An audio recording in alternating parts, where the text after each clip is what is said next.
taking another person into the sacred space.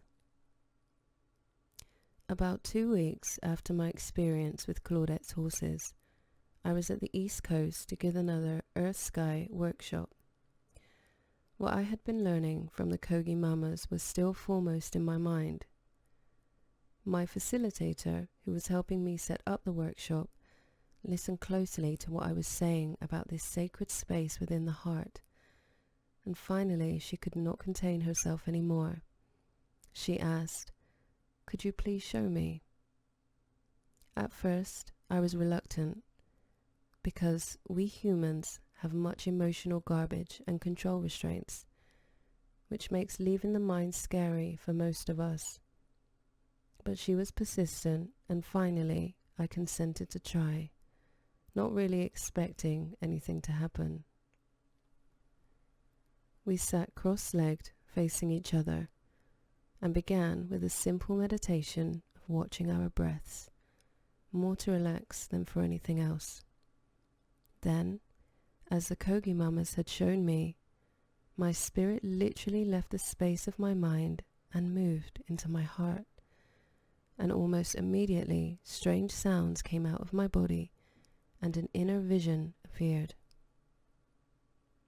I found myself just a few feet from the muddy green Amazon River with a massive jungle tree off to my left.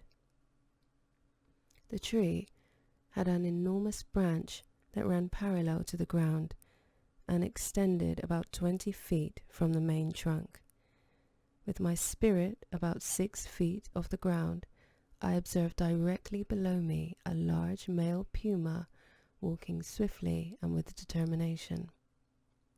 The animal leaped up onto the enormous branch and catwalked almost to the end. From there, it jumped agilely to the ground and continued walking along the river. The next moment, I was back in the room with my facilitator. I opened my eyes and she opened hers at the same time.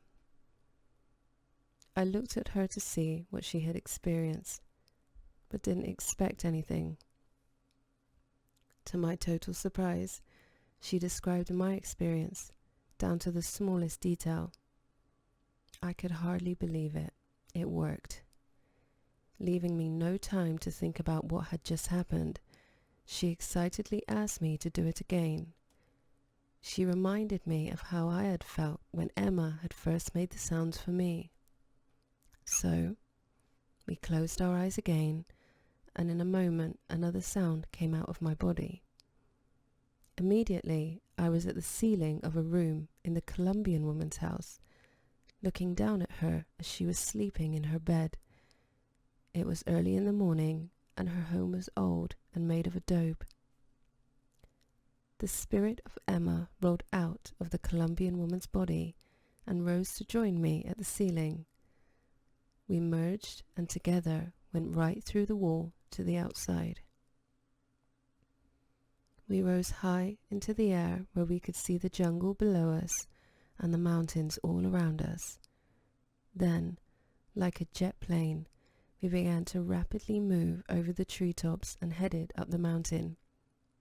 We flew at a tremendous speed, staying maybe 100 feet above the trees, clinging to the sides of the rising mountains until finally we dropped over a ridgeline down into a high mountain valley where a village of round straw huts nestled.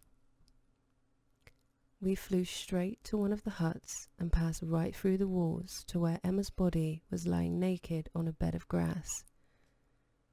Usually, the Kogi and the other tribes on this mountain sleep in hand-woven hammocks, but they were concerned about leaving Emma in a hammock over an extended period of time without her consciousness.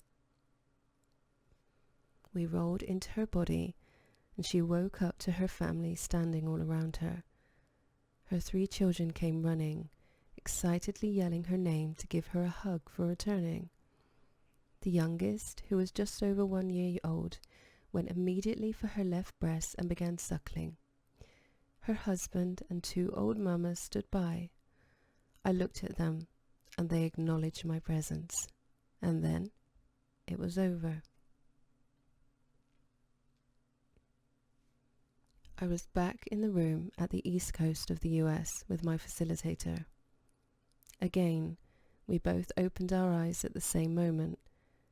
Without me saying a word, she began to describe the experience in perfect detail, with one exception, which to this day I don't understand. She saw Emma's spirit coming out of the Colombian woman's body as a bug. Who knows?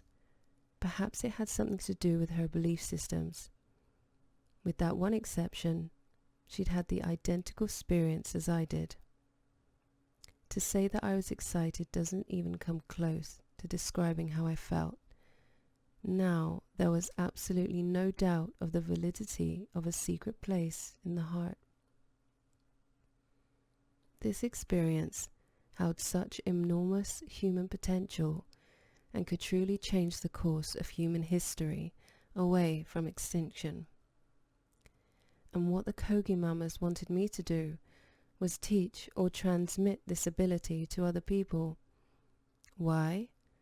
Because as guardians of the balance of the world, the Kogi Mamas believe that if we remember what and who is in our hearts, we will no longer be able to kill the earth with our unconscious technology. I believe they are right. For the next 2 weeks, the Kogi Mamas appeared in my dreams every night, all night long. They continued to teach me and reveal aspects of themselves that they thought I should know.